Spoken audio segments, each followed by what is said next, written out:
We are back.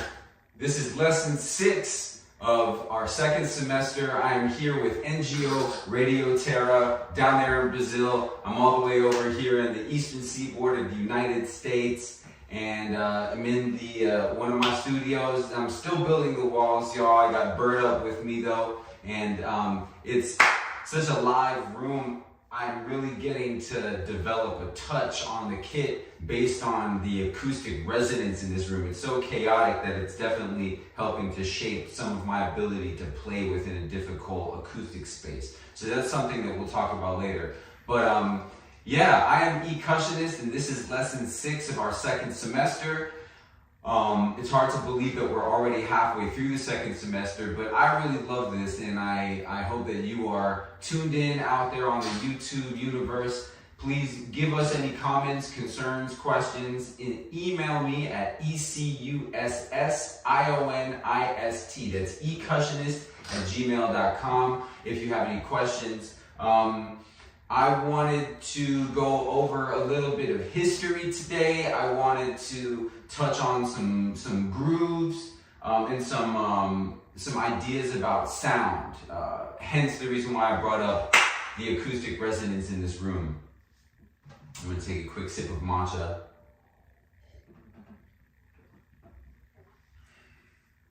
Yeah. And also, I want to send a big shout out to all musicians in the world, all people in the world right now, but particularly the musician community, and within that, the drumming community, who lost 2 titans recently. Well, 3, because James Casey was a drummer. So rest in power to James Casey, rest in power to Russ Baptiste, and rest in power to Aaron Spears. We have big shoes to fill, so I've been spending a lot of time behind the drum set and contemplating the power of being a drummer, and contemplating our role as artists in the world. And while that is a whole other story, nonetheless, I as a drummer remain connected to the drumming lifestyle. The life of a drummer is one of strength, physical strength, spiritual strength, and mental, intellectual strength. And we're out here doing these reps, right? So, sound.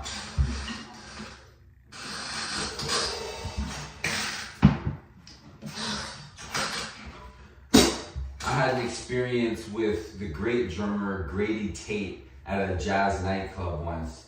And by the way, I'm going to be talking more in this lesson, because some of the great insights that I can give you may not even come from demonstrating them on the drum set. But anyways, I was in this jazz club called Creole, which I don't believe is called this anymore, on 118th Street and 3rd Avenue in New York City. And Grady Tate, rest in peace, was in the club listening to us play. We were playing Nardis, and by the way that he sort of embarrassed me in front of the entire club after I got done playing by saying that my right foot killed any possibility of music being made on that song, I was probably playing something like this.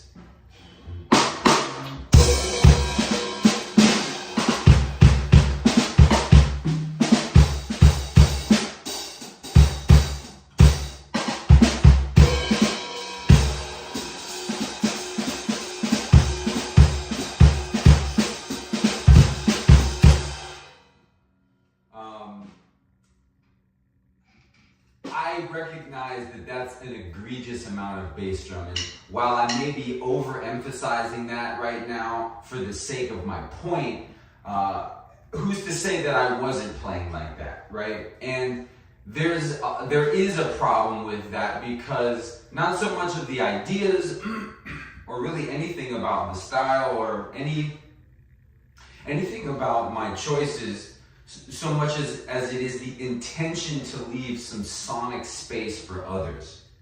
And when you are playing in a scenario that's live, playing the bass drum that loud will take up most of the room. it probably should have been more like,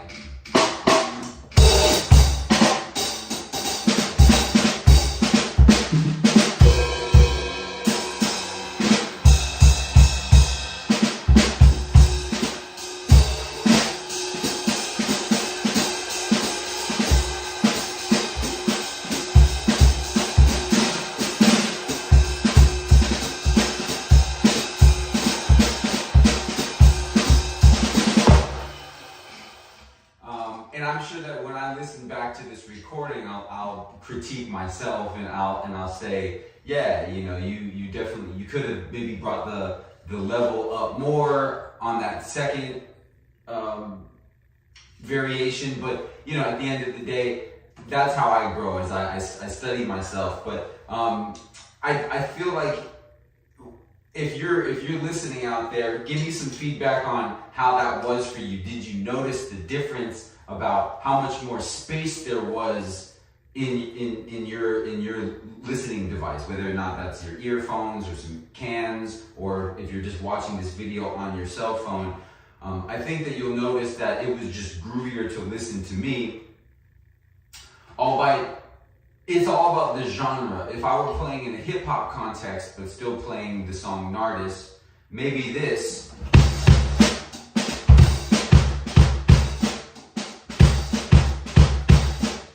would be appropriate, right? Instead of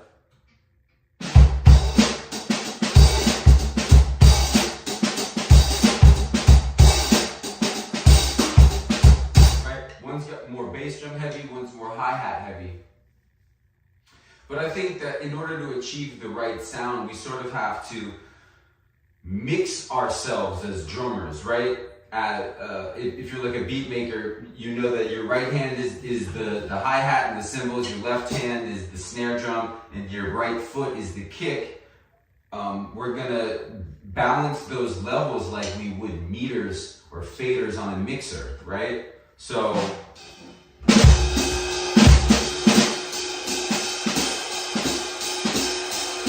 turn down my cymbal.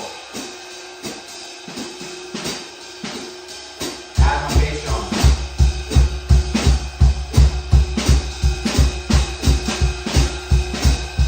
Turn my bass drum up.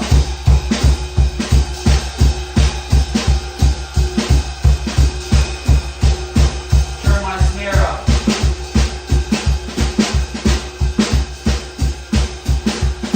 Turn my bass drum down.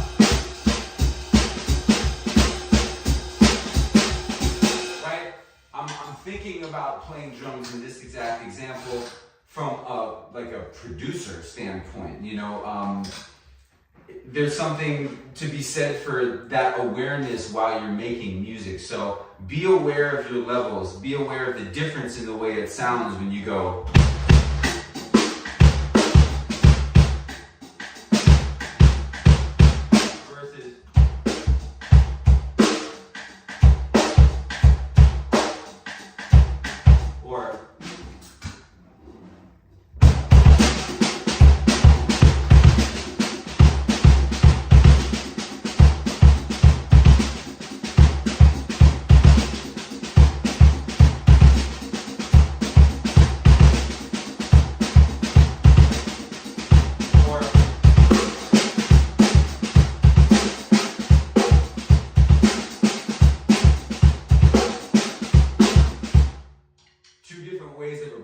That, and I think that having dynamics and the ability to control your limbs from a volume standpoint will help your sound, and it will help you be able to play in a room. So like this room right here is pretty much the worst type of a room to have a drum studio in, but it is the room that I have at this particular place that I'm at to make drums in, right? So I have to make do with what I have. So I made these wall inserts, these window inserts, which is 2 layers of go board sandwiched together with something called green glue, which is an adhesive that also acts as a sound isolator.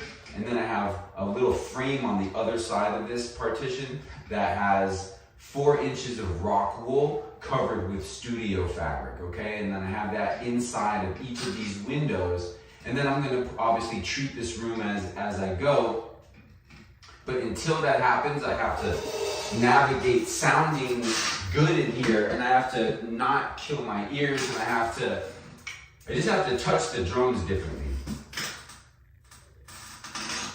And I say all that to say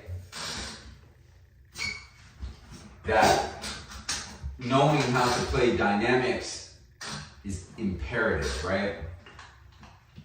So I'm going to just continue to demonstrate, how playing with dynamics and changing the levels can really give different textures and ultimately deliver the right balance for any groove.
interesting experience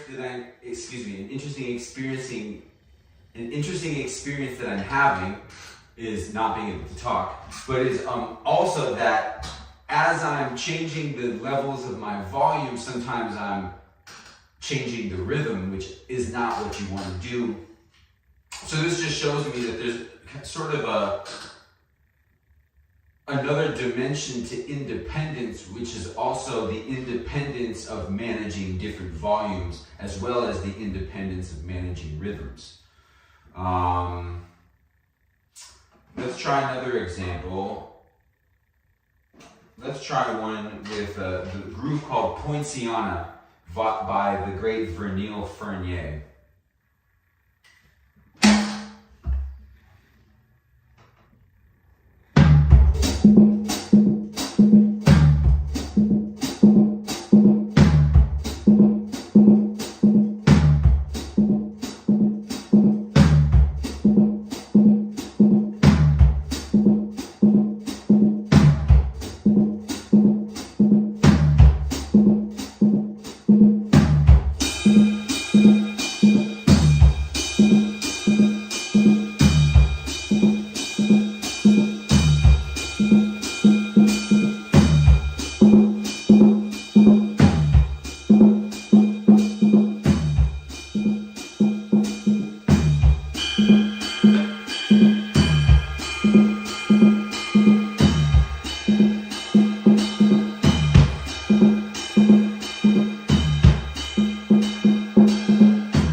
The moment that I change the volume is the moment that I notice another limb doing something that I don't want it to, right? So the goal is pure and total control over your muscles and over your touch so that you can make the change immediately without sacrificing anything else. Let me try one more time now that I've acknowledged that. Also, some of the things that I'm demonstrating are about getting the right texture with this, right? So,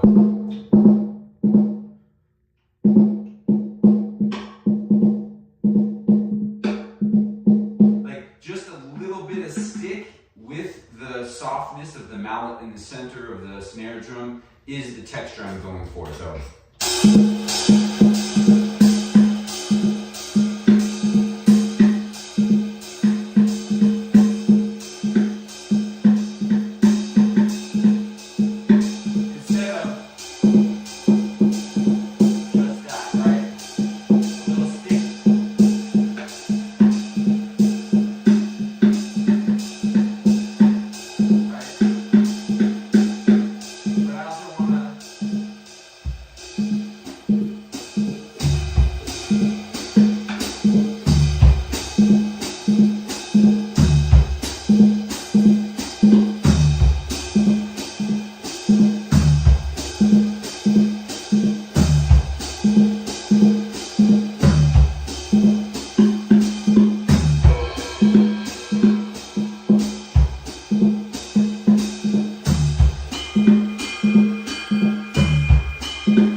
about the drums as a production instrument, and I think that I should be thinking about that. I don't say we because this is an art form, right? And I don't want to tell you how to think about it, but I will say for myself that the more aware I get about isolating my limbs and being able to control the volume of each limb, the more happier I'll be about being able to play in weird rooms like this and different nightclubs and reverby opera houses and random stuff like that, right?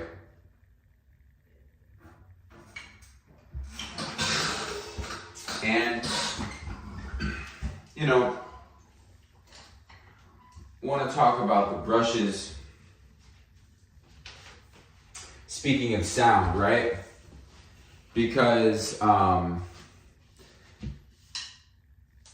the history of the drum set is laden with giants who helped create a genius science towards organizing all these rhythmic instruments. And of course, we could start with Max Roach and Louis Bellson and Buddy Rich, even Kenny Clark, right? That's an appropriate place to start. Just to name a few guys, because there's so many. But let's even go back further to Zutty Singleton, Baby Dodds, and Big Sid Catlett, okay? Because these are some giants that we stand on the shoulders of still till this day. This drum set, as I am playing it, the way that it's set up, the way it's tuned, the hi-hat, the ride cymbal, the whole thing, none of it would exist the way it does if it weren't for them, I think. So, you know, it's about sound as well. I was going to show you some stuff with the brushes, but Big Sid Catlett in particular was one I think that stands out for Max Roach, for Connie Kay, for Ed Shaughnessy, for Art Blakey, just to name a few, as somebody whose sound was all at once totally non-obtrusive and also explosive. Simultaneously, all of these things that a drummer needs to be able to turn into at the drop of a dime. But brushes is an amazing texture and sound, and they're really fun to play. Baby Dodds is a brush innovator. They used to use fly swatters instead of these wire bristles to play brushes, and you get this great sound.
And it sort of reminds me of vinyl noise or dust, vinyl dust. It kind of reminds me of like the lo-fi preset on the SP404 if you're a drum machine head.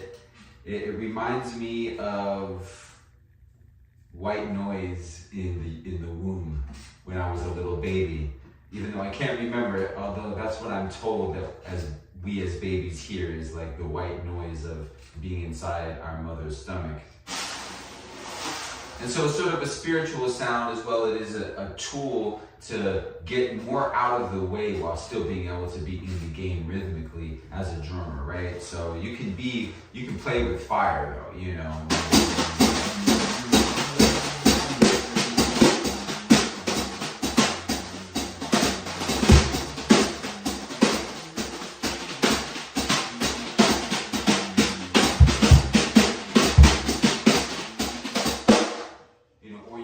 Tender with it.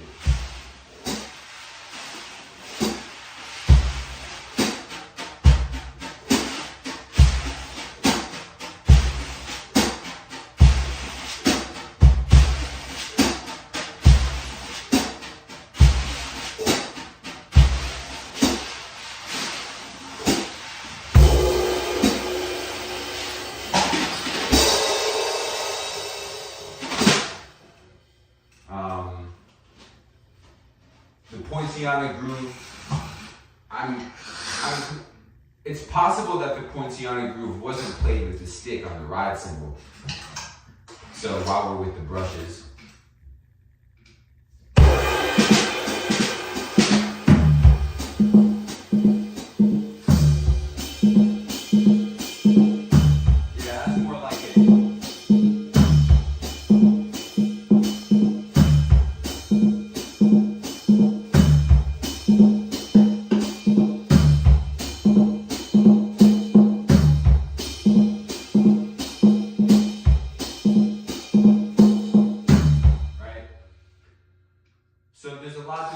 say for these brushes, and they do come with a little bit of a learning curve, because after all it's a series of wires and not a stick, but they're really fun to play and you can get some cool textures out of the brushes.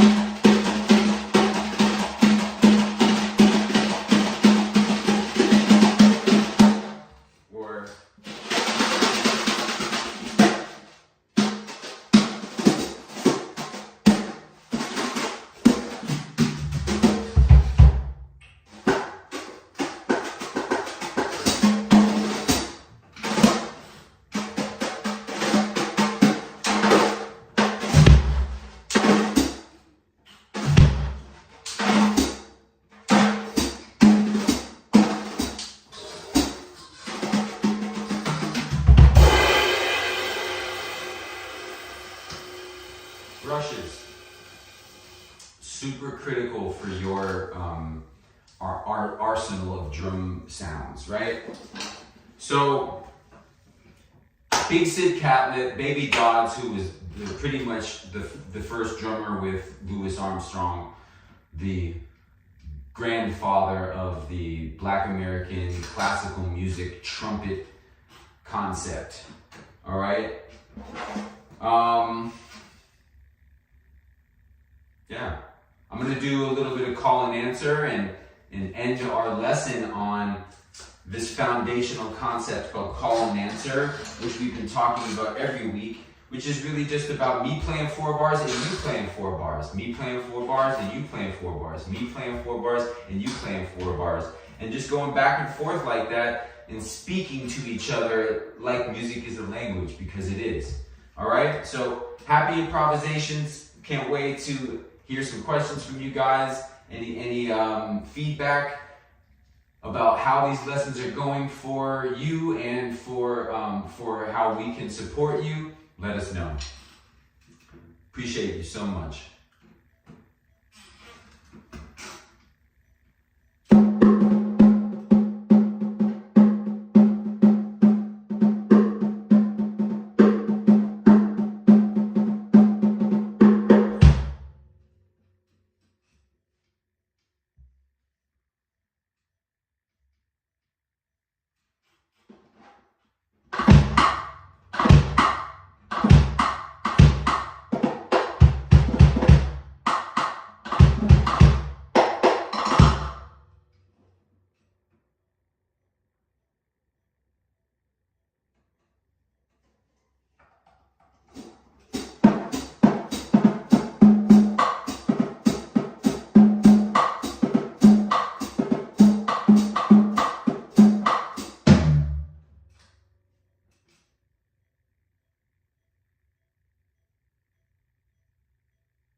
see you next week.